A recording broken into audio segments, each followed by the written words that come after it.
ভোগান্তি কমাতে নতুন উদ্যোগ। জুনিয়র বৃত্তি পাচ্ছে 46,200 শিক্ষার্থী।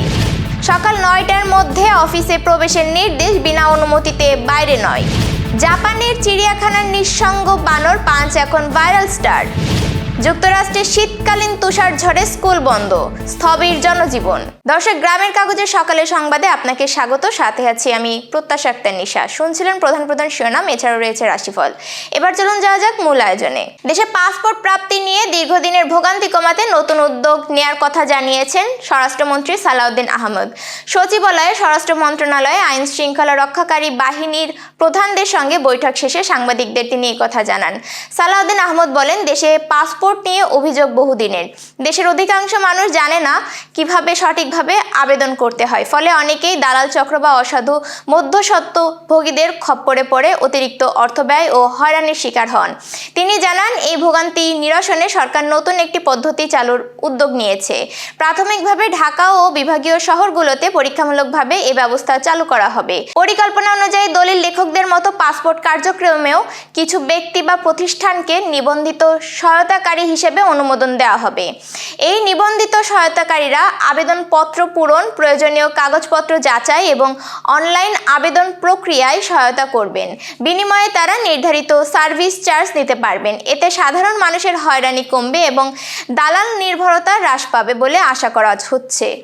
চলতি সপ্তাহে জুনিয়র বৃত্তি পরীক্ষার ফল প্রকাশের সম্ভাবনা রয়েছে। এবছর মোট 46,200 শিক্ষার্থী বৃত্তি পাবে, যার মধ্যে 14,700 শিক্ষার্থী মেধাবৃত্তি এবং 31,500 শিক্ষার্থী সাধারণ বৃত্তি পাবে। 25 ফেব্রুয়ারি ফল প্রকাশের সম্ভাবনা রয়েছে। জুনিয়র বৃত্তি পরীক্ষা গত 28 ডিসেম্বর থেকে 5 জানুয়ারি পর্যন্ত অনুষ্ঠিত হয়। 2025 সালে অষ্টম শ্রেণী উত্তীর্ণ 3,15,160 জন শিক্ষার্থী পরীক্ষায় অংশ নিয়েছিল।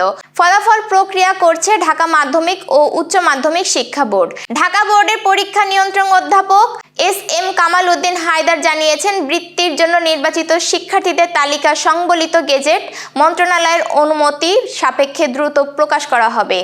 বৃত্তির কোটা অনুযায়ী যশোর বোর্ডে 1,662 জন মেধাবৃত্তি ও 3,561 জন সাধারণ বৃত্তি পাবে। মেধাবৃত্তি প্রাপ্তরা বছরে এককালীন 560 টাকা ও মাসে 450 টাকা পাবে, আর সাধারণ বৃত্তি প্রাপ্তরা বছরে 350 টাকা ও মাসে 300 টাকা পাবে। এই সুবিধা আগামী 2 বছর প্রদান করা হবে। সরকারি কর্মকর্তা কর্মচারীদের যথাসময়ে অফিসে উপস্থিত হওয়ার নির্দেশ দিয়েছে আইন, বিচার ও সংসদ বিষয়ক মন্ত্রণালয়। সোমবার মন্ত্রণালয়ের সিনিয়র সচিব কামরুল হাসান স্বাক্ষরিত এক অফিস আদেশে এই নির্দেশ দেওয়া হয়। অফিস আদেশে বলা হয়, আইন, বিচার ও সংসদ বিষয়ক মন্ত্রণালয়ের আইন ও বিচার বিভাগে কর্মরত কর্মকর্তা কর্মচারীদের নিয়মিত উপস্থিতি বিধিমালা 2019-এর বিধানসমূহের প্রতি দৃষ্টি আকর্ষণপূর্বক জানানো যাচ্ছে যে, উক্ত বিধিমালার অধীন নিম্নলিখিত বিষয়সমূহ অফিস শৃঙ্খলা পরিপন্থী ও শাস্তিযোগ্য অপরাধ: বিনা অনুমতিতে কর্মে অনুপস্থিতি, বিনা অনুমতিতে অফিস ত্যাগ, বিলম্বে অফিসে উপস্থিতি। এ অবস্থায় সব কর্মকর্তা ও কর্মচারীকে কর্মদিবসে সকাল 9টার মধ্যে নিজ নিজ দপ্তরে উপস্থিত থাকতে বলা হয়েছে। অফিস সময়ে শেষ হওয়ার পূর্বে, অর্থাৎ পবিত্র মাহে রমজান উপলক্ষে বিকেল 3:30 এবং রমজান পরবর্তী সময় বিকেল 5টার পূর্বে কেউ নিজ দপ্তর ত্যাগ করবে না। জাপানের ইচিকাওয়া সিটি চিড়িয়াখানায় 7 মাস বয়সী এক ম্যাকাক বানর পাঁচ সামাজিক মাধ্যমে ভাইরাল হয়ে উঠেছে। জন্মের পর তার মা ত্যাগ করার কারণে পাঁচ নিঃসঙ্গ ছিল এবং চিড়িয়াখানার অন্যান্য বানরের সঙ্গে মানিয়ে নিতে পারছিল না। তার ঘনিষ্ঠ সঙ্গী ছিলেন চিড়িয়াখানার কর্মীরা এবং একটি খেলনা পুতুল। পাঁচের গল্প ভাইরাল হলে বিশ্বজুড়ে তাকে দেখার জন্য মানুষ উৎসাহিত হন। সাম্প্রতিক ভিডিওতে দেখা যাচ্ছে পাঁচ ধীরে ধীরে অন্য বানরদের সঙ্গে বন্ধুত্ব গড়ে তুলছে। সে এখন অন্য বানরের পিঠে চড়ছে, আলিঙ্গন নিচ্ছে এবং চিড়িয়াখানার সবচেয়ে বড় আকর্ষণ হয়ে উঠেছে। চিড়িয়াখানার প্রধান তাকাশি ইয়াসুনাগা জানান, প্রথমে পাঁচ ভীত ছিল, কিন্তু এখন সে সক্রিয় ও নির্ভীক হয়ে উঠেছে এবং নিজ থেকে অন্য বানরদের সঙ্গে যোগাযোগের চেষ্টা করছে। যুক্তরাষ্ট্রের উত্তর পূর্বাঞ্চলে আছড়ে পড়েছে এক শক্তিশালী শীতকালীন তুষারঝড়। এর প্রভাবে বিপর্যস্ত হয়ে পড়েছে নিউ ইয়র্ক সহ বিশাল একটি অঞ্চলের জনজীবন। সোমবার নিউ ইয়র্ক সিটি সহ বিভিন্ন এলাকার স্কুলগুলো বন্ধ ঘোষণা করা হয়েছে। ব্যাহত হচ্ছে বিমান ও সড়ক যোগাযোগ। প্রতিকূল আবহাওয়ার কারণে জরুরি অবস্থা জারি করেছেন সংশ্লিষ্ট অঙ্গরাজ্যের গভর্নররা। ব্রিটিশ বার্তা সংস্থা রয়টার্স এ খবর জানিয়েছে। তুষারঝড়ের কারণে ওয়াশিংটন থেকে নিউ ইংল্যান্ড পর্যন্ত পূর্ব উপকূলে যোগাযোগ ব্যবস্থা ভেঙে পড়েছে। কয়েক হাজার ফ্লাইট বাতিল করেছে বিমান সংস্থাগুলো। 2017 সালের পর সিটিতে এই প্রথম প্রবল তুষারঝড়ের সতর্কতা জারি করা হয়েছে। দর্শক, এবার চলুন জেনে নিই কেমন যাবে আপনার আজকের দিন অর্থাৎ 24 ফেব্রুয়ারির সম্ভাব্য রাশিফল। মেষ রাশির আজ সৃজনশীল কাজ ও নতুন পরিকল্পনার জন্য শুভ দিন।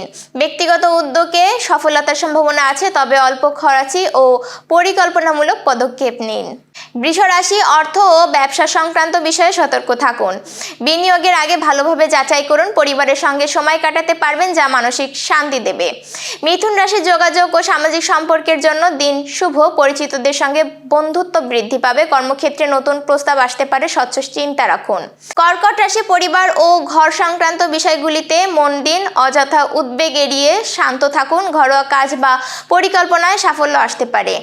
সিংহ রাশির, কর্মক্ষেত্রে নেতৃত্বের সুযোগ আসছে। দায়িত্ব গ্রহণের আত্মবিশ্বাস রাখুন। অতিরিক্ত চাপ এড়িয়ে চলুন। কন্যা রাশি, শারীরিক ও মানসিক স্বাস্থ্যের দিকে নজর দিন। বিশ্রাম ও নিয়মিত সময়ের মধ্যে খাদ্য অভ্যাস ঠিক রাখুন। তুলা রাশির, অর্থ ও ব্যবসায় শুভ দিন। নতুন চুক্তি বা উদ্যোগ বিবেচনা করতে পারেন। বিনিয়োগ ও ক্রয় বিক্রয় বিষয়ে সতর্কতা অবলম্বন করুন।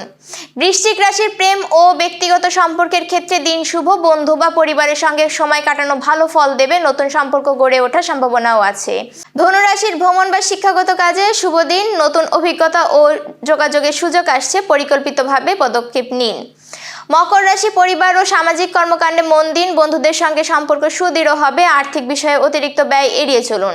কুম্ভ রাশি, অর্থ ও কর্মক্ষেত্রে সতর্ক থাকুন। তাড়াহুড়ার সিদ্ধান্ত নেওয়া এড়িয়ে চলুন। স্থির পরিকল্পনা ও সংযমী মনোভাব লাভজনক হবে।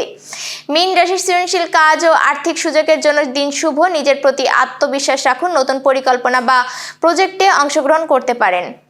দর্শক, এই ছিল এখনকার আয়োজন। সব খবর সবার আগে জানতে ও দেখতে চোখ রাখুন গ্রামের কাগজের ইউটিউব চ্যানেল ও ফেসবুক পেজে। আপনাদের কোনো প্রশ্ন বা তথ্য থাকলে জানাতে পারেন কমেন্ট বক্সেও। এতক্ষণ সাথে থাকার জন্য শুভেচ্ছা। আমাদের পরবর্তী সংবাদ দেখুন বেলা 12:30টায়। শুভ বিদায়।